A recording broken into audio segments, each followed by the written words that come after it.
Sebanyak 700 peserta anak dari berbagai daerah menghadiri penghelatan peringatan Hari Anak Nasional 2025 yang diselenggarakan Dinas Perlindungan Perempuan dan Anak Provinsi Sumatera Selatan di Taman Purbakala Kerajaan Sriwijaya Palembang, Senin siang. Puncak peringatan Hari Anak Nasional ke-41 di Sumatera Selatan, Gubernur Sumatera Selatan Herman Deru berharap puncak kegiatan ini tidak hanya diwarnai keceriaan sesaat, tetapi menjadi ajang dan komitmen pemerintah daerah terhadap perlindungan anak Indonesia.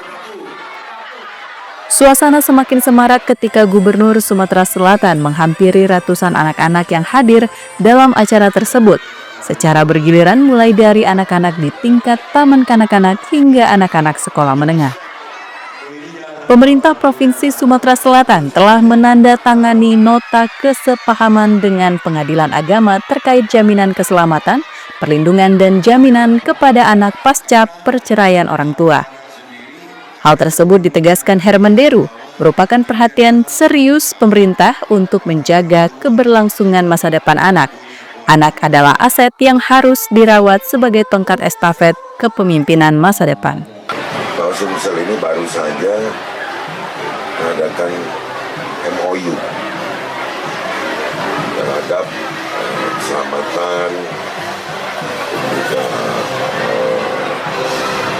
jaminan bagi anak-anak dan istri pasca perceraian.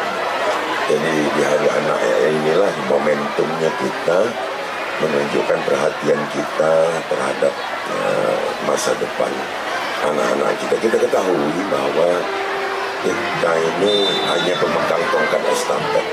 Pada saatnya kita akan serahkan dengan mereka. Dalam kesempatan itu, Gubernur Sumatera Selatan Gubernur Herman Deru menyampaikan pelaksanaan pada hari ini adalah merupakan salah satu upaya pemenuhan dari 31 hak-hak anak sebagaimana tertuang dalam Undang-Undang 35 tahun 2014 tentang perlindungan anak.